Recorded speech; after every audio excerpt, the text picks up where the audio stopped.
All right. Let's see. Are we good to go? Everybody do a shout out. Say something. What's up? Hello. Hello. You. So, welcome to another episode of Binge or Cringe. I am your boy Ideal Tone, and I'm here to make it known that we are going to be talking about another great anime today. And specifically this one topic because there's a lot of detail that goes into this anime, a lot to discuss, a lot to talk about, a lot of questions, a lot of unanswered questions, a lot of opportunities for this anime. It's a lot. So before we even get into it, first of all, the anime that we're going to be discussing today is Row, Fight the Power. So we're going to be talking about Gurren Lagann, okay? It's going to be a lot going on with this. But before we get into it, let me introduce who I have with me today. As always, we have the legendary Risky Sama. Hello. And right behind him, probably more literally than you think, we have Cobalt70, the grandfather of anime. What up?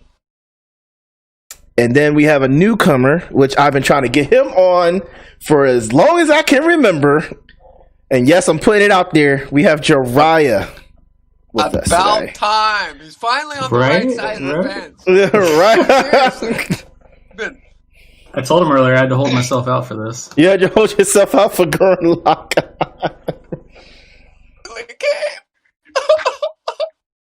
Yes, he's here with us. So, but yeah, it's going to be fun. It's going to be a good time. He was constantly contributing, you know? No, he was. It's about time. He was. You know? He was contributing from both mine and Cryptic Streams. So, Dropping the strong anime facts in the chat. yeah, then hitting us with some heavy stuff, and then we'd be like, "Why is he not in? Why is he not in here? What is wrong with you?" Like, but we finally got him in. We finally got him in. The one who probably be in the chat this time will be Cryptic if he pops up. But without further ado, let's get into it. You already know what I usually ask for my first question, guys. Jiraiya, you should know from watching as well. What made you? What drew you to Gurren Lagann? What brought you in and kept you to watch it? So, to be honest, like originally I didn't even know about it. I actually had two of my best friends that told me about it, basically sat me down and not necessarily forced me to watch it, but right. I mean, but, technically, hey, you it need is to really check this out, and I was hooked. I was hooked after that. Right. Mainly the art style though, because like you don't really see a lot of anime with the art style that Gurren Lagann has. So I think that's true. What really drew me in and hooked me into it. Yeah, I can agree with that. You know, the art style itself, like Yoko, the way, like she was plastered. She was like one of the original anime super hotties. You know, anime super hotties. Yeah, the waifus. Yep. The waifus, but more so, it was the style that I truly enjoyed. In fact, it was one of my first digital paintings I did of Yoko, and it was because the stylistic choices he makes are modern yet unique. Well, not only the art style, but the animations as well. I've literally sat and just watched animation videos, like animators doing breakdowns of Gurren Lagann. It's really nice to watch those kind of videos. Okay. Yeah, dude, they had pioneers of anime styles, camera styles, like just all sorts of methods that came directly from their studios. Not only that, the story itself was fantastic. I mean, it's one of those few animes that starts in a small microcosm and really opens up. Like, you get to witness that world broaden. And it's not just an evolution of the character development, but the story itself and the way it evolves and the world that evolves with it. It's fantastic storytelling, you know? And it's creative, too. Like, the aspects of the spirals and you know, the dichotomy between the beastmen and humanity. A lot of things were brought up that were tackled in there, and to me, it just reminded me of an older style of anime that had a lot more adult tones, but still managed to keep it light and enjoyable. Well, I think another thing that kind of helped with that too, because like it definitely had a lot of adult tones to it, but I think the art style kind of helped with that. Absolutely, the art style was phenomenal. Yeah, all right. So the art style is like, as you guys have already said, is one that is unique that you rarely see, and the only other thing that has a similar art style, but to me wasn't as grungy, was Promare. But it's from the same. It's from the same individuals, so it's understandable. But it didn't same studio, yeah. But it didn't have that grunginess which made it so awesome. And the way that they moved in it for Gurren Lagann. You know what I mean? I felt like Promare was way too clean. Well, I mean, considering the world they were in, it was to be expected. Yeah. You know, that was the selling point of that storyline, was the very pristine and perfect utopian nature that had been created. And it was them tearing it down, you know? Yeah.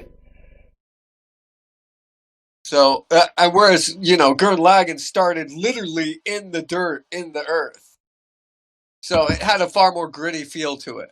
Yeah, but that's what made it so cool, though. That is what made it so Definitely. Cool. That's what made it. All right. So before I get into what really how I got into it, Risky, what you got to say? So, so you guys already know, I just recently watched Gurren Lagann. And I don't know, it wasn't until the second season that I actually decided to keep watching. Like, I watched the first season years ago. But, I don't know, I got bored, man. But finally one of you guys told me to push through to get to the second season. I finally did. I'm glad I did. I'm glad you did too. I just don't think there's anything that I can say that kept me into it, because I went years without watching it because I didn't like it. The second season is the only thing I like about it, and the ending of the first season.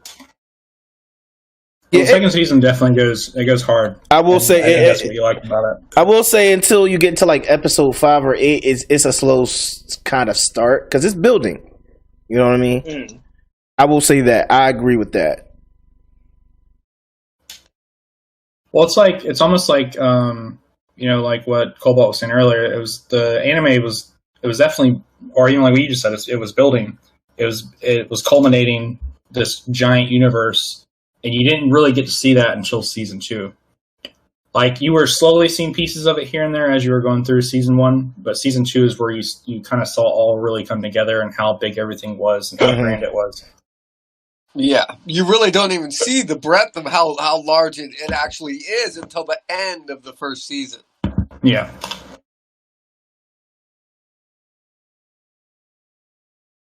Yeah, so for me, what drew me in was literally, and you can say whatever you want. I was watching anime.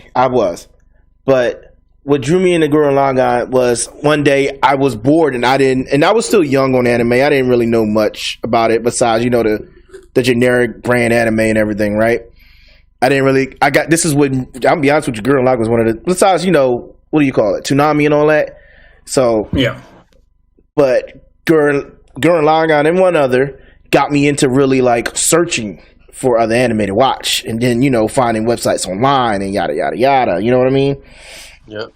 So what happened? I stumbled upon Gurren Lagann literally by mistake because I was watching something online, and what was it back in the day? Not Facebook. MySpace. MySpace. If he says MySpace, I'm gonna die. MySpace. What? MySpace. MySpace is like a older. MySpace was the better version of Facebook. I won't say the less corporate version of Facebook. Yeah, it's the less corporate version of Facebook. Yeah. It wasn't as formal. But I did. That's where I stumbled upon. I was like, "What is this video that's reoccurring on this person's page? What is like?" It was just a clip. I was like, "That's so cool." And I messaged the person. You know, they gave me some info. I looked up. They gave me a website. I went there, and rest is history. Like, that's how it went down for me. I was like, "Cool." And then like the battles in Gurren Lagann were epic and everything. Like it was so much that went into it, like the color, the animation, the colorization, the artwork. It was so good, you know. I really enjoyed it. I wanted the Camina's tattoos when I was younger. Oh, nice. I was all about those. You had Nice. kick-ass tattoos. Dude, I so want a tattoo themed after Gurren Lagann. All right. Next question. I won't even joke. All right, next question. No, the skull on Yoko's hairpiece. That's what you should get tattooed. That's a killer little deal. You gotta get the skull with the ponytail coming out though. Otherwise, they won't know it's Yoko. All right, next question. What was your favorite battle speech? Your favorite, if you can remember, your favorite battle speech, and by whom? That was 20 years ago, and I still think Kamina's death speech is the most epic. Kamina's death speech. Wow, that's actually a good one. I got really into it. I remember getting goosebumps. Like when he first I think it was like the third or fourth episode when they were above ground and they ran into like the other mecha and he forced himself inside of it and he was like, "I'm going to take this and it's going to be mine." Yeah. And he went hard on it because he also saw the skull and that kind of like sent him into like overdrive. And just that whole the mentality of like he knew what he wanted and he was going to take it kind of thing. That was what gave me goosebumps and got me hooked into it. Yeah, the ambition, the human ambition he showed in that. Yeah, man. Kamine definitely gave some great speeches. But if I had to choose, it would definitely be the one that Simon gave when he got over Kamine's death. Okay. I like that one for the simple fact that like he made, because the way it starts off, spoiler, if you haven't watched it, you think Kamine is the main character. The way they're talking in the beginning, when the whole time it's Simon. Yeah. And you don't like. I didn't when I watched it. That didn't click for me at first. You know what I mean? But I'm like, then it starts clicking. I'm like, oh, Simon's the main character. You know? Well, I think it was also because Simon was at that time. He was definitely way more quiet too. Yeah. So, you kind of felt and saw more of Kamina than you did Simon. Yeah, but like definitely like when he broke out of his shell and he became less shy, and he gave that speech. He was like, my favorite. I can remember the ending of the speech very clearly. He says, "I'm not my bro. I'm me. I'm Simon the Digger," or something like. I can't say it like he did because you know. Oh yeah. He does it really cool. He was like, "I'm me, Simon the Digger," and like he snaps and starts going in. You know. That gave me goosebumps just thinking about it. See, it was a good. I remember that. Yeah, it was a good speech. Well, it was when he finally embraced his own identity and stopped following in Kamina's footsteps. You know? Or Kamina. And, they allude to him being the main character quite a bit at the beginning. Yeah, it was through the fact that his abilities and his digging abilities, sort of like they tied in that he had spiral power. Yeah, he had spiral power that exceeded everyone else's. Yeah, which was like. Now, because like I said at the beginning when I first watched it, I was younger, so I didn't really pay attention to all the key details. But rewatching it when I got older, because I rewatch it a lot, you register like he's the one doing the spiral power more than anybody. Like even when him and Kamina were battling together, was the ambitious one, but he wasn't the one who got him out of the underground. Yeah, he wasn't he wasn't the one with the spiral power. It was Simon. Yeah. So like that if you go back and rewatch it, or if you just notice certain things. I'm definitely thinking about it just because it's been a long time and I'm starting to remember a lot of those scenes that were just great. Yeah, it's such a good. What about you, Risky? What's your favorite speech since you recently watched it? So yeah, it's fresh on his brain. Well, I don't know. Like, I don't just think speech. I just know they're talking. I know it means something, and I can't really just pinpoint. Not one of the speeches gave you like a goosebump, like. To be honest, not really. Oh my god! I was there for the violence. I was there for the fighting. The mecha fight. Yeah. Risky, I love you. Why am I not surprised? Hey man, I'll admit though the fight scenes though, that was a whole nother level of goosebumps because like they went hard on the fight scenes. They went from like 0 to 100 quick. Yeah, we all know Risky was there for the fighting mechs. Oh yeah, dude. Yeah, I think his dislike of part of it is because it wasn't mech enough. He's like, I needed more mech in there. Well, there was so much commentary, and by then, like I think when I watched Gurren Lagann, I was also watching One Piece. So dialogue and just ranting was not what I wanted to listen to. So if they were having some kink speech, I was probably like, nah, they're not fighting. Yeah, at least for the first season. All right. Well, it looks like we covered that part. Anybody got anything else to say about favorite speeches or whatever? Cool. Yeah, well, I mean, he pretty much makes a speech practically every damn episode. Yeah, but all right. I'm not gonna lie. There's a speech every episode because that's the way anime was at the time. That's true. A lot of moral high ground speeches and justification speeches, so you can see both sides of the argument. Wait, so we got a comment. Mark Martinez. I'm hoping I'm saying your name right, Mark. Please correct me if I'm not. That's no. That's no? No! My boy! No! See, I knew his first name was Mark. I didn't know his last name. So, thank you. So, Null says, it is known that there are tons of speeches. The best motive of inspiration for me was when Yoko remembered the story that Kamina told her about believing in Simon. Okay, that was actually a good flashback. Nice. Now Noel comes in. Yeah, he hits us with the marker. Like, wow. Like, okay, Noel. Okay. I would say the highlight of that is because of the fact that a lot of the characters really didn't believe in him. Like, for like the first quarter to the half of the show. Yeah, you know what? That definitely hit. That's the same episode Simon gave the speech, though. Because they saw him hunched over digging. And in the flashback, if I remember correctly, Kamina says, I refuse to be laughed at by that back.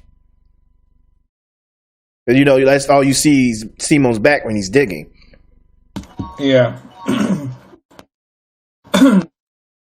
All the other people would laugh at him, but he was always working hard. Mm-hmm. Yeah. That was actually good. Yeah. Because no with the banger. Okay, coming out the wazoo. I feel it. But I am curious though. What was your guys' most hated character in the show? Oh, you want it? I love it's a love-hate relationship. Can I go first? Please let me go first. Yeah. So Art and Burrow. Oh my god, I hated Art and Burrow, but I loved him. I hated Art and Burrow so much, but I loved him. He literally looked like a freaking clown. They obviously made him for comedy relief. Like, there's no way ifs, ands, or buts about it. Like, y'all know who I'm talking about, right? Yeah, it was kind of like cringe comedy, basically. I was like, very cringy. Did they really create this character just for comedic relief? Like, and the thing is, I had a love-hate relationship because you couldn't hate the guy fully. because he did do some funny and cool stuff, but at the same time, he was a whole fool. Like, you know, like it would shock you when he was helpful. That's me. That's my character. Who's next? Ezra, what about you? So my most hated? Yeah. Your most hated. Can't think of the name. What's the dude that in the second season arrested Simon? Oh, good one. He's in the first two. He's in the first one too. Yeah, I know he's in the first season. Also. Now he becomes such a butt in the second season. Yeah, I enjoyed him when I saw him on the screen the first season, but the second season I don't give a damn, dude. After everything you've been through, you want to be a little bitch? No, I ain't yeah. Dude, you couldn't said it better than me, dude. I felt the same way. I'm like, fuck this guy. No, I remember that feeling. Yeah, it really felt like that. I don't remember his name though. I don't remember his name. It's been that's how irrelevant he is. I think it was Rossiu or something like that. Rossiu. Yeah, oh my, I hate him, yo. No, I don't hate him.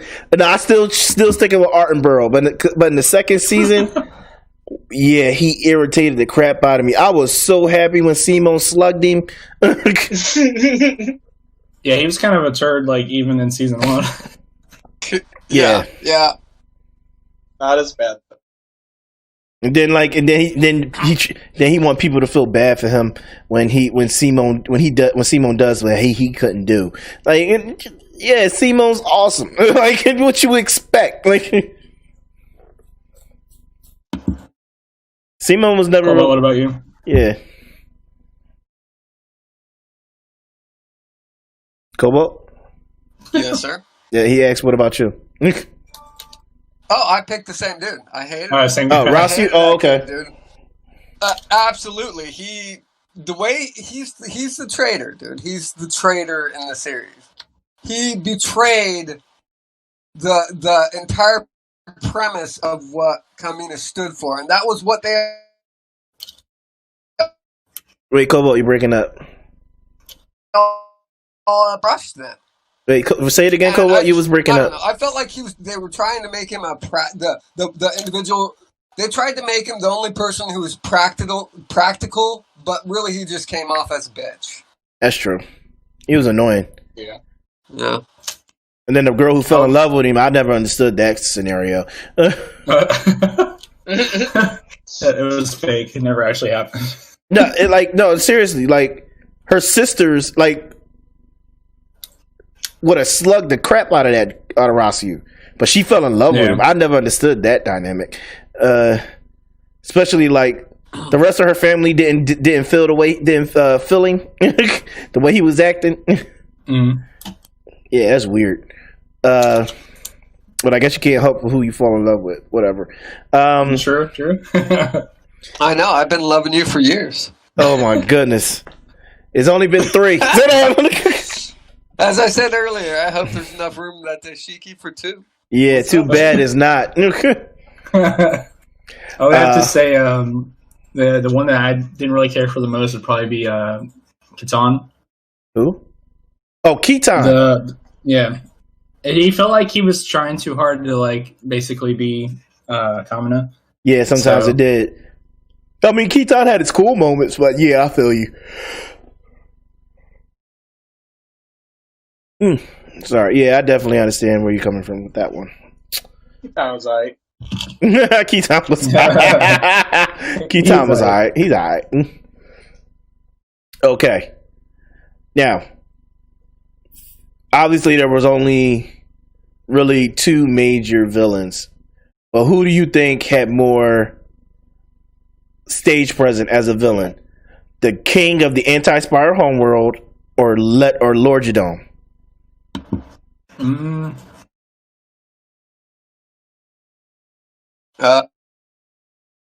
Best villain? Yeah, out of those 2. The first piece, dude. I gave you 2 options, Cobalt. Oh, okay. All right. The Lord. I said the top villain. That's what I said. Like, Lord Jadon. Lord Lord Genome. Lord Genome definitely had more. I mean, if you're gonna limit me, fine. Yes, I am limiting you. I asked a specific question. Multiple choice. I feel like I pick A or B. I'm gonna pick D. Well, too bad. Option E. Well, too bad. You are limited. Yeah. So who else? I felt like hypothetically the the spiral guy had more, just because like he was more than just the person himself. He was basically everything anti-spiral. Mm-hmm. Whereas like with the Lord like of the Beastman, he kind of really only showed up at the end. Like, you know, people talked about him and stuff, and it showed like little glimpses here and there, but I feel like his presence was stronger when he was presented. Lord Genome? Because the final fight, dude, it was epic as far as like anime fights go, in my opinion. If I had to choose, I have to choose Lord Genome, only because I felt like Lord Genome had more stage presence, because like even though technically what he was doing was for the good, it didn't come off that way at all. You know what I mean? Whereas he just seemed evil, you know? And he enjoyed beating everybody up. Like, that's the crazy part. He was the Thanos of Gurren Lagann. Yeah, he enjoyed it. Whereas so Lord Genome is like the bald dude, right? Yeah. Okay.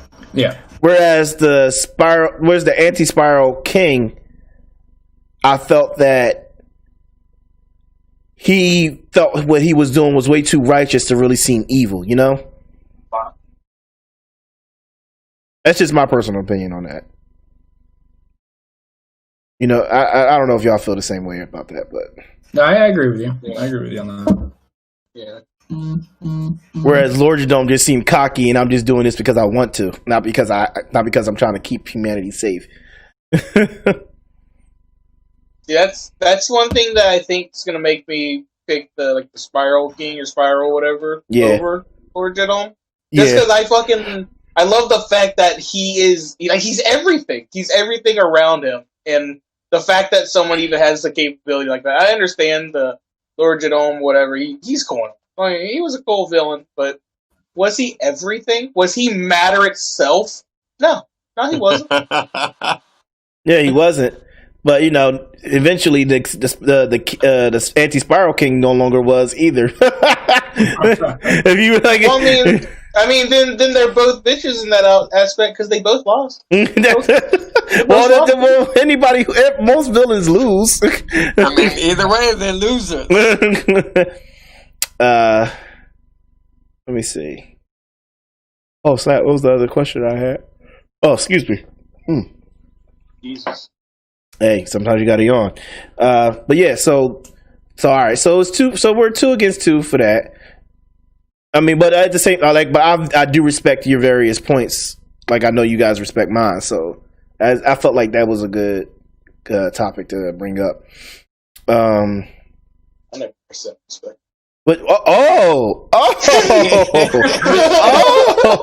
okay, Risky. Okay, I had to. All right, yeah. Here's the question. I couldn't remember what it was. Definitely, here's the question. Favorite Gurren Lagann form? That's a tough one. Mm-hmm. There's so many.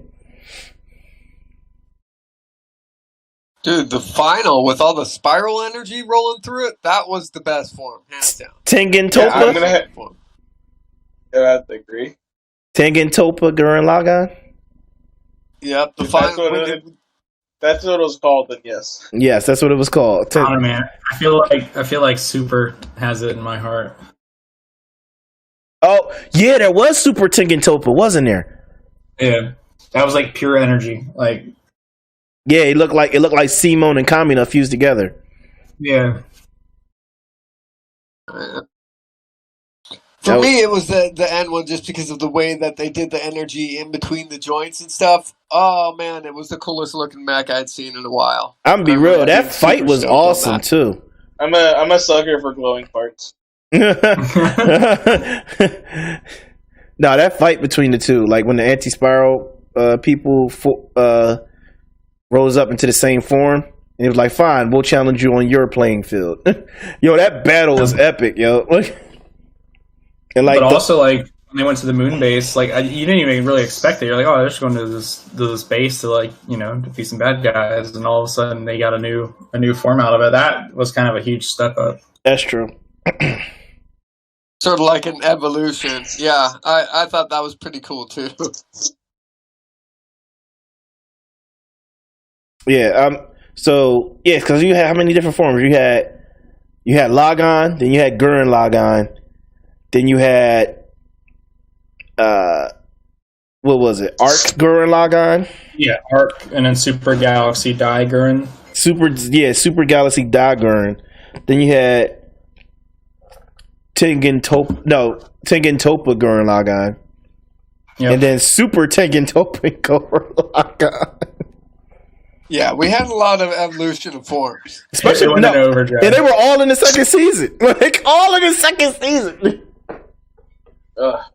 I do have one gripe with the series, though. I'm listening. It's my gripe with the anime from that whole time period, and it's the movies. The movies that were movies but wasn't really movies. Yeah. Well, it's like this.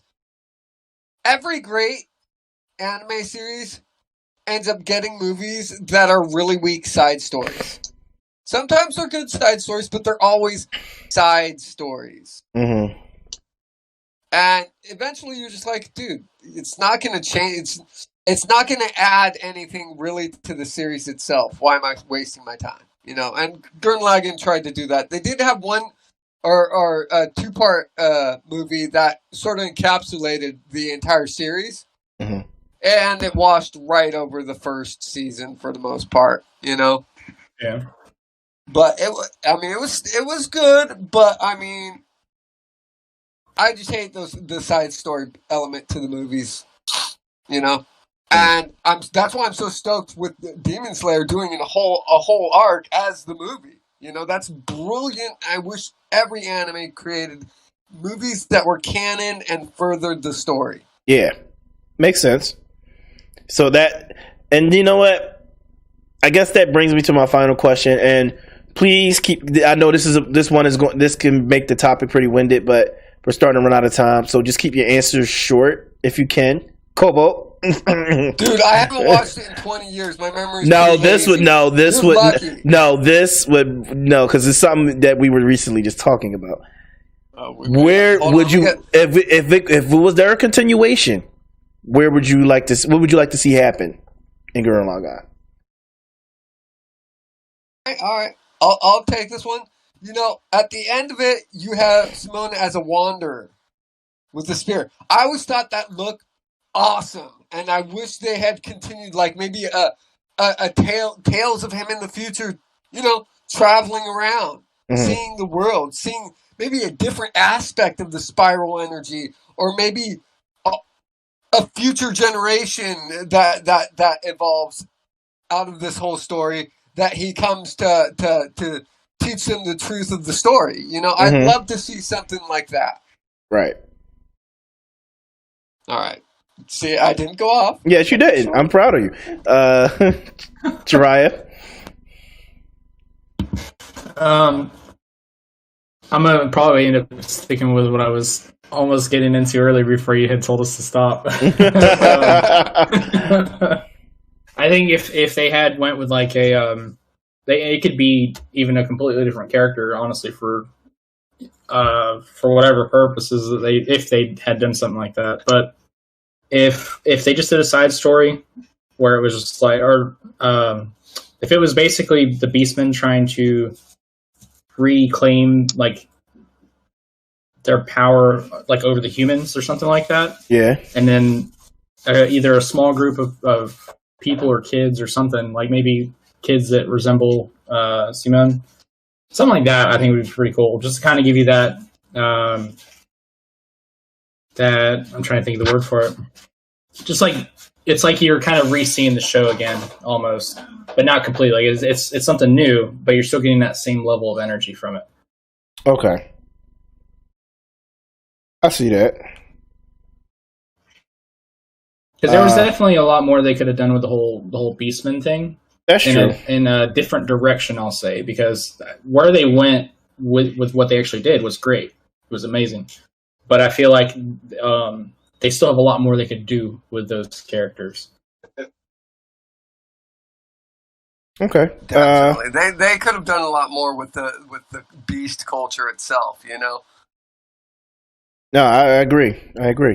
Actually, those are all really good points. Okay, what about you, Risky?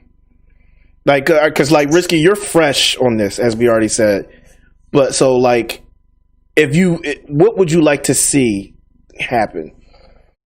Like, I understand the ending. I understand she like disappears, but I would really like something where they like find her in like some alternate bullshit, because the dude's been through enough. The man needs his girl. Yeah. I want that. I really wish it was a happy ending, which sometimes it's nice when it's not a happy ending. Like, it really was nice. It made you feel like they really connected on that whole nother level, that beyond the other people realization. Because he understood. He was like, he knew it was going to happen. No one else did. Mm-hmm. But part of you just kind of wants him to be able to get that back. Yeah. I remember being sad about that too and thinking the same thing. You know? Yeah, I'm be honest. Like, I understood it, and and that's why, like, I have a love-hate relationship with the ending. But when, what's her name? Nia. When he lost Nia, like, something inside me just broke, man. I was just like, no, not Nia. Like, Nia was awesome, to be honest, yo. Mm-hmm. Like for a princess.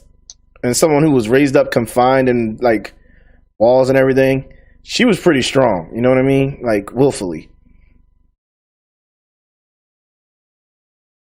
Yeah. Like, she pushed Simone. She actually was beneficial to Simone's growth. Absolutely, she was integral to it for sure. So, yeah, man, I was really upset when he finally proposed to her, and then like I was like, man, that sucks. So for me, I guess I agree with Risky. I would love to see like maybe like not too far in the future where like, because remember he gave the keys to Gurren Lagann to the twins, right? And told them it's their fight now. I feel like not too far in the future, right before like he becomes older, and at the end, like we saw, like Cobalt was talking about, like right in the middle when Gibby and Dari, that's what we go. Gibby and Dari was like old enough was still that around that age and everything, but they get intel and they go searching for Simone about that they found Nia somewhere, you know, something like a signal for her, and you know, bring him back. I think that would have been cool. It definitely had the capability to keep going with the series, you know? There was definitely more story that they could have told. Mm-hmm. But yeah, I think that's somewhat wraps it up for us today. Yeah. Yeah, that was nice. Yeah, man. Like, you've all inspired me to go back and rewatch. It's such a good one. It really is, man. It really is. I think I've seen it 5 times total, but like I only saw it for the first time maybe 5 years ago. So I've seen it once a year. Hold up before we get out of here. Got another comment from Noel.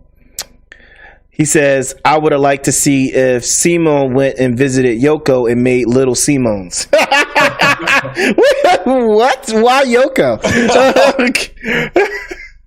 And then he put a glasses face emoji with like a little smirk. There's no you.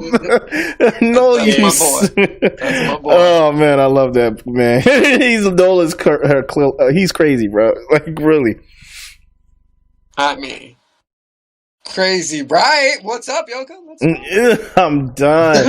Yoko sees, we all know Yoko been friend zone Simone a long time ago. No, she was in love with Camina, so it was yeah. So she friend zoned him. Hard. We all know. And in the beginning, Simone had a little crush on her until he met Nia. Actually, because of that too, I think like that added a extra like real element to the series, where it's like character development. Like you really felt for him when all that was going on. Like he had an interest in her, but she had an interest in Kamina. Right. The whole love triangle. Yeah. It was very real. Yeah, very human aspect to it. So, but yeah, I think that basically sums it up. Noel, you got anything else to say before we wrap up? Speak now, forever hold your peace, Noel. we love you, Noel. But yeah, I think that's a good place to end. You guys got anything to say before we get out of here? Give it up for Gainax and its ability to continue to give us great series. For sure. If you do watch Gurren Lagann, which I'm hoping whoever watches this or whoever is watching does, definitely check out Promare as well if you haven't. It's the same studio, but it's not as cringy as Gurren Lagann in our opinion, or at least that's what I think. You guys, I'm pretty sure the boys agree with me. Yeah, but it is good. It's just that it's not as cringy because it's placed in a different, more futuristic world. So if you like the art style, definitely give it a shot. For sure. Yeah, definitely. All right. So I think that about wraps it up. And we're going to get out of here. As always, I've had my panel with me. And